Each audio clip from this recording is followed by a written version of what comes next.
اپنے مرحومین کے لیے، شہدائے ملت کے لیے، بانیان مجلس کے مرحومین کے لیے ایک مرتبہ سورۃ الفاتحہ۔ بسم اللہ الرحمن الرحیم۔ نعبد و ایاک نستعین۔ بسم اللہ الرحمن الرحیم۔ بسم اللہ الرحمن الرحیم۔ ربنا تقبل منا انک انت السمیع العلیم۔ بآواز بلند صلوات پڑھیں محمد۔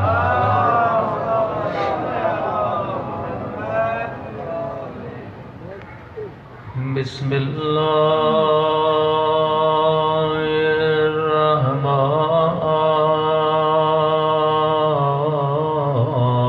الرحیم۔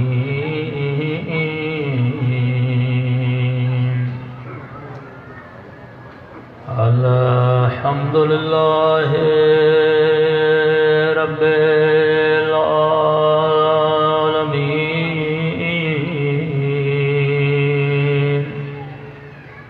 الحمد للہ کما هو اہلہ۔ الصلاۃ والسلام علی سید المرسلین وخاتم النبیین ابی القاسم محمد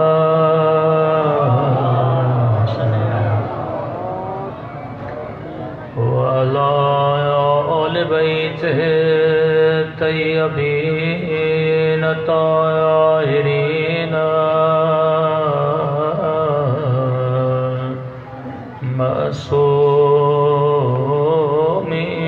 معصومین۔ سب مل کے وقت کے مولا کے ظہور کی دعا۔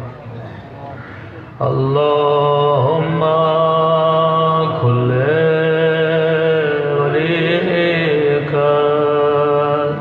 حجت ابن الحسن صلواتک علیہ وعلی فی ہذہ الساعة وفی کل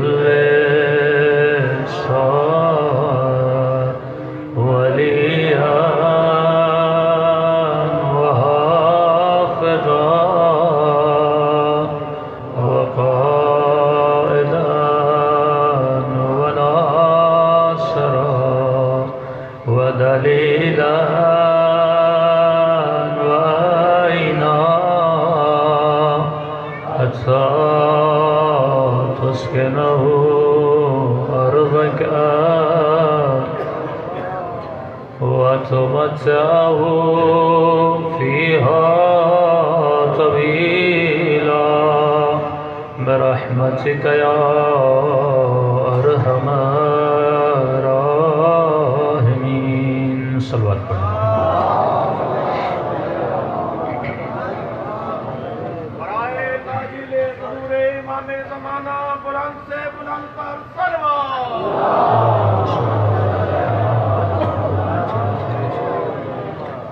بسم اللہ الرحمن الرحیم۔ رب اشرح لی صدری ویسر لی امری واحلل عقدۃ من لسانی یفقہوا قولی۔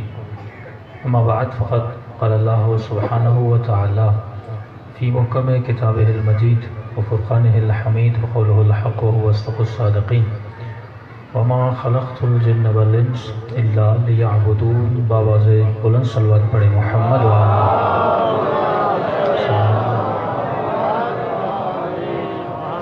ارشاد ہوا ہم نے خلق نہیں کیا انسانوں کو اور جنوں کو بس ایک مقصد کے لیے، تاکہ یہ میری عبادت کریں۔ اسی عبادت کو پائے تکمیل تک پہنچانے کے لیے ہم فرش عزا پر آئے۔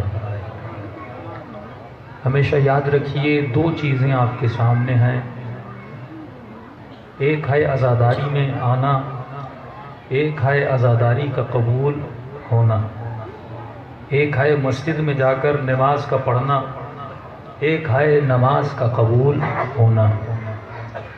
اکثریت ہم میں سے صرف شرکت کرتی ہے، اس خیال میں نہیں ہوتی کہ شرکت کرنے کے بعد مجھے اپنی مجلس کو قبول بھی کروانا ہے۔ ورنہ پڑھنے والے بہت ہیں، ان کے مجمع بھی آپ بہت دیکھیں گے۔ اہل بیت کے نزدیک نہ مجمع معیار ہے، نہ لوگوں کی تعداد معیار ہے، اگر کوئی چیز معیار ہے وہ قبولیت ہے۔ کیونکہ کربلا میں 72 تھے، مقابلے میں آنے والے ہزاروں تھے، نماز وہاں بھی ہو رہی تھی اور نماز حسین کے خیموں میں بھی ہو رہی تھی۔ تو نماز کا ہونا مقصد نہیں ہے، اس کا قبول ہونا مقصد ہے۔ کہ کہا جاتا ہے فلاں کی مسجدوں میں اتنی رش ہے، فلاں کی مجلس میں اتنی رش ہے، تو ہمیشہ ایک بات کرتا ہوں، رش کو مت دیکھو۔ اگر 4 لوگ بھی مجلس میں ایسے آئیں جب اٹھ کے جائیں ان کی مجلس قبول ہو تو یہ مقام فخر ہے، کیونکہ اجر قبولیت پر ملتا ہے، ادا کرنے پر نہیں ملتا۔ نمازیں بہت پڑھتے ہیں، قرآن کی آیت ہے کہ حافظوا علی الصلاۃ والصلاۃ الوسطیٰ، اے مومن صرف نماز پڑھو نہیں بلکہ نماز کی حفاظت کرو۔ جس طرح آپ ایک گاڑی لیتے ہیں، لینے کے بعد اس کی حفاظت کرتے ہیں، ایک چھوٹا سا موبائل لیتے ہیں، اس موبائل کی حفاظت کرتے ہیں، ایک گھر لیتے ہیں، گھر پہ تالا لگاتے ہیں تاکہ کوئی چور داخل نہ ہو جائے۔ فرمایا جس طرح گھر کے چور موجود ہیں، گاڑی کے چور موجود ہیں، اسی طرح مجلسوں کے بھی چور موجود ہیں۔ یہ تمہیں خیال کرنا ہے کوئی تمہاری مجلس کو چوری کر کے نہ لے جائے، یہ تمہیں خیال کرنا ہے کوئی تمہارے عقیدے کو چوری کر کے نہ لے جائے، یہ تمہیں خیال کرنا ہے کوئی تمہاری نمازوں کو چوری کر کے نہ لے جائے، کیونکہ جن کے عقیدے چوری ہو جاتے ہیں وہ قاتل زہرا بن جاتے ہیں۔ جن کی نمازیں چوری ہو جاتی ہیں وہ قاتل حسین ابن علی بن جاتے ہیں۔ آج وقت کم ہے، صرف اشارہ دوں گا، تفصیل میں کل جاؤں گا۔ ہم مقام کمال تک کب پہنچیں گے؟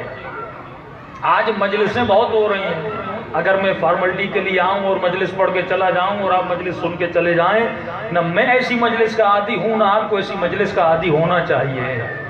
سوال یہ ہے کہ آج دنیا میں اتنے شیعہ ہیں لیکن اس کے باوجود مولا کا ظہور ہوتا کیوں نہیں؟ جب عزاداریوں میں رش ہے، ماتمداریوں میں رش ہے، ماتمی دستوں کی لا تعداد ہے، انجمنیں لا تعداد ہیں، شیعہ اتنے زیادہ ہیں، پھر مولا آتے کیوں نہیں؟ اس کو ذرا ہسٹری میں لے جائیے۔ کیا علی کے زمانے میں شیعہ نہیں تھے؟ کیا حسن کے زمانے میں شیعہ نہیں تھے؟ کیا حسین ابن علی کے زمانے میں شیعہ نہیں تھے؟ کیا 7ویں امام کو جب قید میں رکھا گیا، بعد میں مولا کا جنازہ نکالا گیا، اتنے بھی شیعہ نہیں تھے کہ مولا کا جنازہ اٹھاتے؟ کہ مزدوروں نے جنازہ اٹھایا؟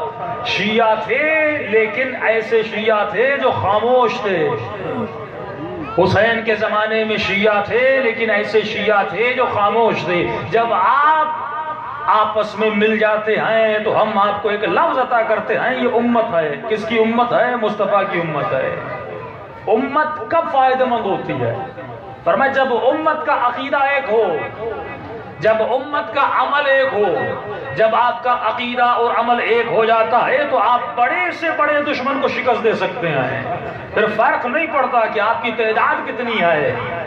وہ جو جنگ ہزاروں سے 300 لڑنے گئے تھے اور جنگ کو اسلام کو جیت کر آ گئے تھے، ان کے اندر کون سا جذبہ تھا؟ عقیدہ ایک تھا اور عمل ایک تھا۔ کربلا والوں نے جنگ کو کس طرح کامیاب کیا؟ کیونکہ 72 کا عقیدہ بھی ایک تھا اور عمل بھی ایک تھا۔ فرمایا جب امت کے عقیدے میں اور عمل میں فرق آ جاتا ہے، اب یہ امت کسی کو ہرا نہیں سکتی جب تک اس کا عقیدہ ایک نہ ہو جائے۔ جس طرح جسم بیمار ہو جاتا ہے، جب جسم بیمار ہوتا ہے اس جسم کو ٹھیک کرنے کے لیے ڈاکٹر کے پاس جاتے ہو، جب روح بیمار ہو جاتی ہے تو روح کو ٹھیک کرنے کے لیے کسی معلم اخلاق کے دروازے پر جاتے ہو، بالکل اسی طرح جب امت بیمار ہو جاتی ہے تو اس امت کو کسی امام کی ضرورت ہوتی ہے۔ تاکہ اس امت کو آ کر ٹھیک کر دے۔ اب امت بیمار ہوتی کیوں ہے؟ جسم بیمار اس لیے ہوتا ہے کیونکہ ہم بد پرہیزی کرتے ہیں، کبھی شوگر کی وجہ سے، کبھی مختلف بیماریوں کی وجہ سے۔ روح بیمار کیوں ہوتی ہے؟ کیونکہ غلط عادتوں میں پڑ جاتے ہیں۔ سوال یہ ہے امت بیمار کیوں ہوتی ہے؟ شیعت کا معاشرہ بیمار کب ہوتا ہے کہ جہاں پر ہزاروں کی تعداد میں شیعہ ہوں لیکن یہ بیمار معاشرہ ہے؟ تو امام حسین فرماتے ہیں کہ امت تب بیمار ہو جاتی ہے جب امت کے درمیان سے امر بالمعروف اور نہی عن المنکر ختم ہو جاتا ہے۔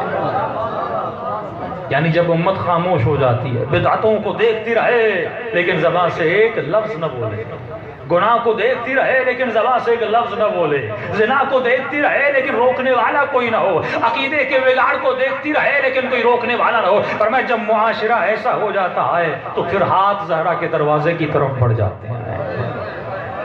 جب امت خاموش ہو جاتی ہے تو وقت کا حاکم جمعے کی نماز خود کو پڑھا دیتا ہے۔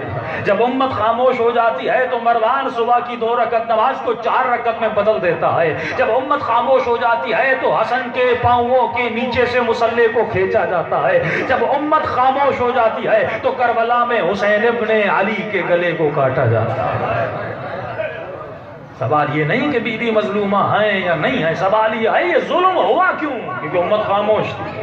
کربلا بپا کیوں ہوئی؟ کیونکہ امت خاموش تھی۔ ایک کے بعد دوسرا امام آتا رہا لیکن امت خاموش رہی۔ اس زمانے کے شیعہ خاموش رہے، اپنے اماموں کا ساتھ نہ دیا۔ اللہ کی آواز آئی 12ویں کو اٹھا لوں گا۔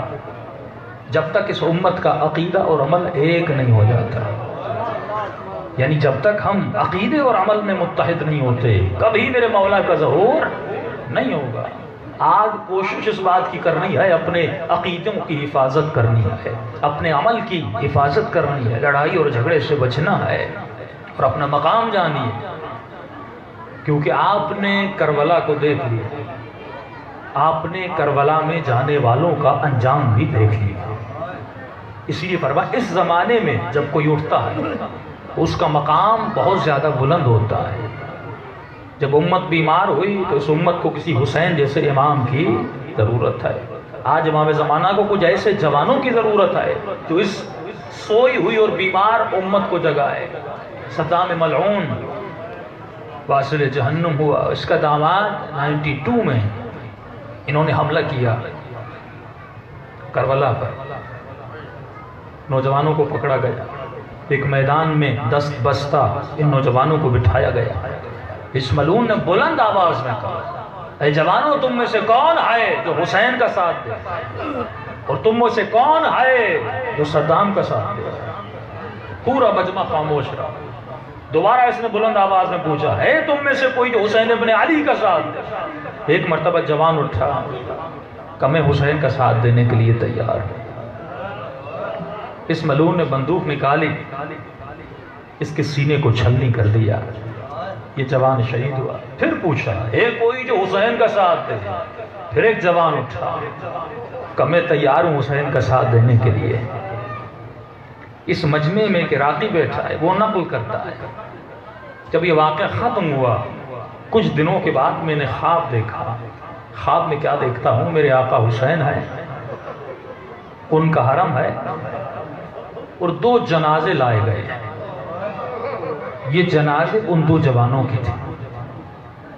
تو پہلا جوان جو اٹھا تھا امام نے کہا اس کا جنازہ میرے اصحاب کے ساتھ دفن کر دو، گنج شہداء۔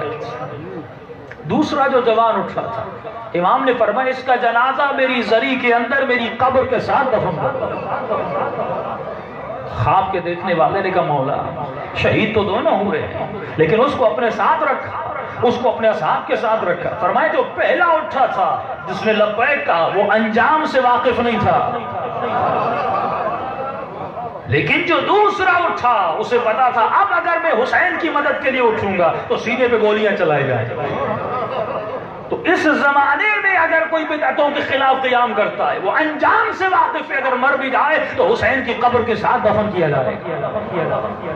اس زمانے میں جو فتنوں کے خلاف اٹھ رہے ہیں یہ مقام امام حسین ابن علی تمہیں بتا رہے ہیں، دکھا رہے ہیں۔ اور مولا فرماتے مت سمجھنا کہ آج کی رات توبہ کی رات بھی ہے، فرمایا گناہ تو کرتا ہے شرمندہ ہم ہوتے ہیں۔ ایک فاسق و فاجر شیعہ تھا، لیکن اس کی ماں نے اس کو ایک وصیت کی تھی، میرے لال بس ربط مصیبت بھی ہے، تجھے جو زندگی میں کرنا ہے کر لینا، لیکن ایک وصیت اپنی ماں کی یاد رکھنا کہ تجی اماں کہ جب بھی تیری نگاہ کسی پرچم پر پڑ جائے اور اس پہ حسین کا نام لکھا ہو تو ہاتھوں کو سینے پہ رکھنا اور جھک کے سلام کرنا۔ تھا بہت بڑا فاسق و فاجر، لیکن ماں کی وصیت پہ عمل کرتا تھا۔ جب بھی گزرتا تھا کسی علم پہ نگاہ پڑتی تھی، حسین کے نام کو دیکھتا تھا، ہاتھ کو سینے پہ رکھتا تھا، کہتا تھا السلام علیک یا ابا عبداللہ الحسین۔ اس کا دوست کہتا کسی حادثے میں یہ مر گیا، خواب کے عالم میں عالم برزخ میں اس کے ہاتھوں کو باندھا ہوا ہے، اس کے پاؤں کو باندھا ہوا ہے، عذاب کے فرشتے اسے گھسیٹ کے لے جا رہے ہیں۔ کیسی دوران دیکھتا ہوں عالم برزخ میں خیمہ ہے، جس خیمے کے اوپر علم ہے اور علم کے اوپر لکھا ہوا ہے حسین ابن علی۔ یہ بات یاد رکھیے، اگر کسی عمل کی عادت دنیا میں بھی ہوگی آپ وہ آخرت میں بھی کریں گے۔ پوری زندگی دنیا میں جب حسین کے علم کو دیکھا اس نے جھک کے سلام کیا، فوراً کہا اے ملائکو میرے ہاتھوں کو کھولو، میرے آقا کا علم ہے، میں جھک کے سلام کرنا چاہتا ہوں۔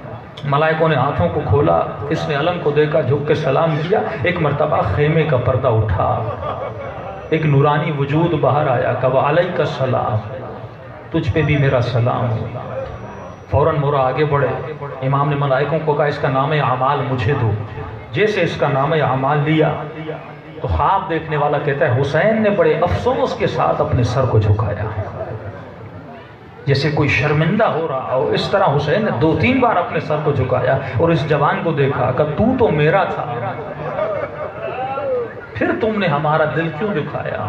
کہ بڑے افسوس کے ساتھ جوان نے اپنے سر کو جھکایا۔ امام نے اس کے ہاتھ کو لیا، چند قدم اس کے ساتھ چلے، پھر اس کے نام اعمال کو دیکھا، پھر اس جوان کو دیکھا، ایک مرتبہ واپس آئے، نام اعمال ملائکوں کے ہاتھوں میں دیا کہ ملائکوں نے جیسے نام اعمال کھولا اس میں لکھا ہوتا اللہم اغفرہ بحق حسین ابن علی، اے خدا اسے بخش دے، کس کے صدقے میں؟ حسین ابن علی کے صدقے میں۔ بخشش کے دروازے آج بھی کھلے ہیں۔ جب معصوم یہ فرماتے ہیں جب حسین کی مصیبت ہو تو اے عزادارو تم سب کے سروں کے پیچھے میری ماں سیدہ فاطمہ کھڑی ہو جاتی ہے اور تمہارے لیے دعا کرتی ہے، لیکن میں کہوں گا مولا جب آپ کی ماں کی مصیبت پڑھی جائے مجھے یقین ہے کہ اہل بیت بھی آتے ہیں۔ اللہ جانے مرنے والا جب دنیا سے جاتا ہے اکثر آپ نے بھی دیکھا ہوگا اپنے جانے سے ایک دن پہلے بالکل ٹھیک ہو جاتا ہے۔ جناب فضہ فرماتی بیوی بہت بیمار تھی، لیکن اللہ جانے آخری دن کیا ہوا، سیدہ اپنے بستر سے اٹھ کے کھڑی ہو گئی، ہاتھوں میں جھاڑو لیا، خود گھر کی صفائی کرنے لگی، لیکن ایسے صفائی نہیں، ایک ہاتھ کمر پہ تھا، ایک ہاتھ بی بی کا جھاڑو پہ تھا، کہ اپنے ہاتھوں سے بی بی چکی پیسنے لگی، بچوں کے کپڑے دھونے لگی۔ میں نے کہا بی بی مجھے مدد کرنے دیجیے، کہنے لگی نہیں فضہ آخری بار اپنے بچوں کی خدمت مجھے کرنے دو۔ اس دن کے بعد میرے حسن و حسین یتیم ہو جائیں گے۔ کہ صبح سے لے کر شام تک بی بی نے بچوں کے کپڑے دھوئے، روٹیاں بنائی، جب شام کا وقت ہوا بی بی قبلے کی طرف رخ کر کے اپنے اوپر ایک چادر اوڑھ کے سو گئی۔ بچے دوڑتے ہوئے بابا جلدی آؤ اماں کی طبیعت صحیح نہیں ہے۔ علی مرتضیٰ سرانے پر آئے، روایت کے جملے ہیں بی بی کچھ وصیت کرنا چاہتی تھی لیکن علی کو بی بی کی آواز سننے میں نہیں آ رہی تھی۔ اللہ جانے ان پسلیوں کے ٹوٹنے نے کتنی تکلیف دی میری بیوی کو کہ آواز بھی نہیں نکل رہی تھی۔ کہ علی ذرا اپنا چہرہ میرے قریب کر۔ میرے مولا نے چہرہ قریب کیا، چند وصیتیں میری بیوی نے کی۔ علماء فرماتے پہلی وصیت کی اے علی رات میں غسل دینا، رات میں کفن دینا، رات میں دفن کرنا۔ علماء فرماتے ہیں رات میں دفن کرنا تو سمجھ آتا ہے تاکہ قاتل بیوی کے جنازے میں نہ آئے، لیکن یہ بات سمجھ میں نہیں آئی بیوی نے یہ کیوں کہا رات کو غسل دینا، رات کو کفن دینا، کہ شاید زہرا کوئی زخم علی سے چھپا رہے۔ اللہم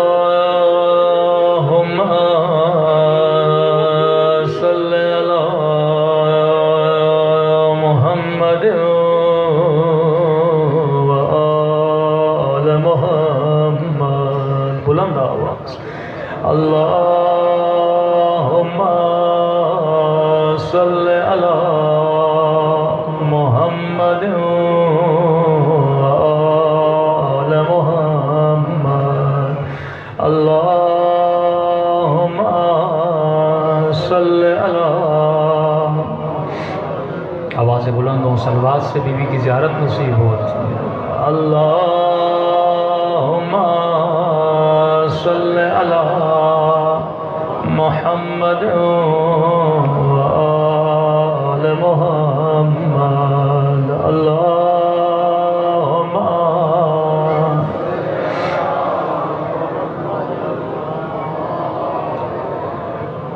میرے مولا امام زمانہ، یہ مومن آپ کو پرساد دینے آئے ہیں. مولا شاید آج کی شام آپ جنت البقیع میں رو رہے ہیں. مولا کب وہ دن آئے گا کہ ہم اپنی آنکھوں سے زہرا کا گنبد دیکھیں گے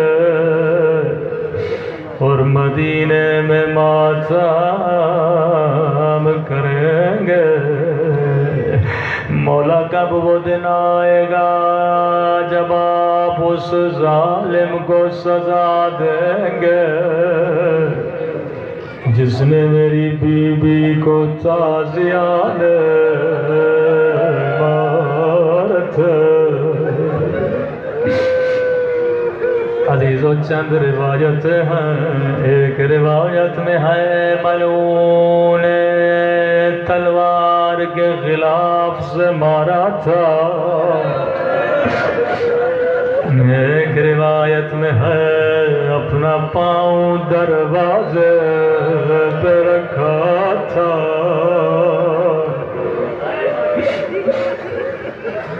اسی لیے 8ویں امام فرماتے ہیں ہمارے چاہنے والوں، کبھی بھی چھوٹی چھوٹی باتوں کے لیے ہمیں ہماری دادی کا واسطہ نہ دیا کرو. ہم یہ مصیبت برداشت نہیں کرتے. آج بی بی کی ہے کہ مصیبت پڑوں گا. فرمایا یا علی غسلنی باللیل، مجھے رات میں غسل دینا. فرمایا یا حسنین کے بابا اگر زحمت نہ ہو میرے بدن سے میری پیراہن نہ اتارنا. کیا چھپانا چاہ رہی ہے بیوی؟